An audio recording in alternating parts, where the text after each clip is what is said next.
News 18 में आपका इस्तकबाल है। मैं हूं मुनीर हुसैन हुर्रा।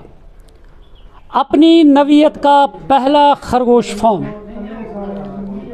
ये खरगोश फार्म शुमाली कश्मीर के पट्टन के वसन में कायम है और मेरे पीछे आप देख सकते हैं मुख्तलिफ़ ममालिक के मुख्तलिफ़ वैराइटीज़ जो हैं खरगोश के, इन रैबिट्स के, वो यहाँ पे पाले जाते हैं।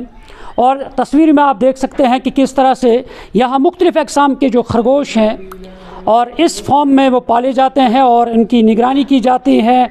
और मुख्तलिफ़ ममालिक, चाहे कैलिफोर्निया है, सवेद चंचला है या और भी जो ब्रीड्स है वो यहाँ पे ऐसे कीमती ब्रीड्स जो हैं और वो यहाँ पे पाले जाते हैं। और आप तस्वीरों में देख पा रहे हैं कि किस तरह से यह अपनी नवीयत का पहला ऐसा फार्म है जो यहाँ पे कायम है गुज़श्ता कई सालों से। और मुख्तलिफ़ तरह के जो ब्रीड्स है वो यहाँ पे पाले जाते हैं। आप देख सकते हैं जो डिपार्टमेंट के एम्प्लॉइज़ हैं वो इनकी निगहदाश्त कर रहे हैं और इनके ग़िज़ा जो है वो उनको दिया जाता है और उसका ख़ास ख्याल रखा जाता है। और इसका गोश्त जो है वो भी कहा जाता है कि ये काफ़ी ज़ायकादार लजीज़ होता है और साथ ही मुख्तलिफ़ बीमारियों के इलाज में ये गोश्त जो है मुफीद पाया जाता है। और इसलिए आपने कभी सुना होगा कि इस तरह का फॉर्म जो है वो कश्मीर के अंदर मौजूद है। चलिए हमारे साथ यहाँ के जो असिस्टेंट डायरेक्टर हैं इस यूनिट के, चलिए पहले उनसे बातचीत करते हैं, उनकी ज़बानी हम बाकी तफसीलात जानते हैं इस रैबिट फॉर्म के हवाले से। ये हमारे जम्मू एंड कश्मीर का एक वाहिद फार्म है और हमारे पूरे जम्मू एंड कश्मीर में ऐसा कोई फार्म नहीं है जिसमें हमारे पास इतनी ब्रीडर्स है। हमारे पास एक और छोटा फार्म है जो रणबीरपोरा में है, अनंतनाग रणबीरपोरा में, लेकिन इतने बड़े स्केल में वहाँ पर भी नहीं है। वो इसलिए वहाँ पर एस्टेब्लिश किया गया है कि साउथ के लोग वहाँ से यहाँ तक आ नहीं सकते, बहुत लंबा डिस्टेंस है। और ये एक हमारा एक वाहिद फार्म है बारामूला डिस्ट्रिक्ट में। हमारे हर एक डिस्ट्रिक्ट में एक एक शीप ब्रीडिंग फार्म है, लेकिन बारामूला में ये एक अंगोरा रैबिट फार्म है जो यहाँ पर पूरे नॉर्थ साइड और सेंट्रल कश्मीर को कवर करता है। इस फार्म में हमारे पास 7 ब्रीड्स है।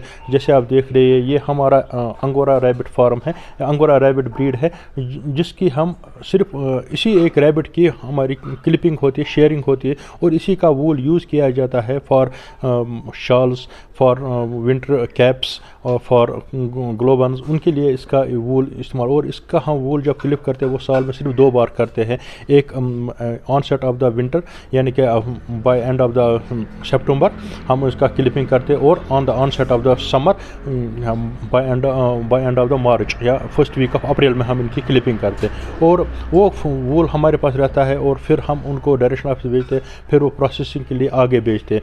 उसके बगैर इस अंगोरा रैबिट में हमारे पास 2 ब्रीड थे, जर्मन अंगोरा और फ्रेंच अंगोरा।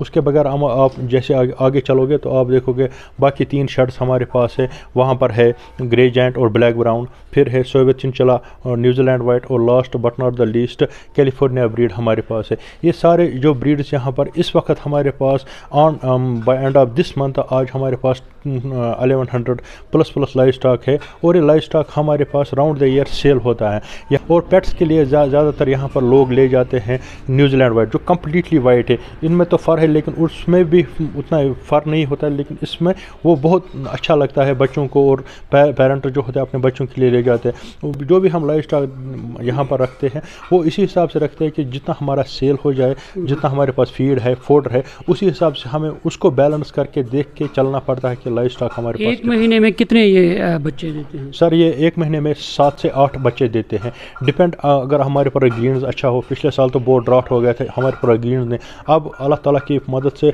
हमने यहाँ पर आप अगर बाहर देखोगे आप इसका भी अगर एक बाइट लोगे तो हमने कैबेजेस यहाँ पर खुद इंट्रोड्यूस किए। उसके बगैर हमारे पास यहाँ पर टर्निप्स है, ये हम 15 नवंबर से लेकर 15 अप्रैल तक डालते हैं। ये हमारा गवर्नमेंट शेड्यूल होता है जितने ये इन्हीं के लिए सर यस ये इन्हीं के लिए होता है। इनके उनको राउंड द 15 अप्रैल से लेकर 15 नवंबर तक इनको ग्रीन्स मिलता है जो हम अपने ही फील्ड से काटते हैं, वो उनको डालते हैं। फिर 15 नवंबर से लेकर 15 अप्रैल तक हम उनको वेजिटेबल्स डालते हैं। जिस अगर हम रोज़गार के हवाले से बात करते हैं कि हमें लग रहा है कि जो हमारे नौजवान हैं पढ़े लिखे तो इस तरह के यूनिट्स वो लगा सकते हैं और अपना रोज़गार कमा सकते हैं। यस सर, क्यों नहीं लगा सकते। जब हम यहाँ पर आपको बोल रहे हैं कि हम साल का 6 से 7 लाख रुपए या 5 से 6 लाख रुपए यहाँ पर एमिट करते हैं, अगर एक नौजवान यहाँ पर अपने लेआउट में, नहीं बोल रहा हूँ कि इतने बड़े स्केल पे, जितना उसके पास एक कैपेसिटी है 50-60 ہم لوگ اس کے اگینسٹ بہت. آپ اگر جاؤ کسی بھی ٹورسٹ ڈیسٹینیشن پہ گلمرگ میں پہلگام میں وہاں پر ایک فوٹوگراف اٹھانے کے لیے وہ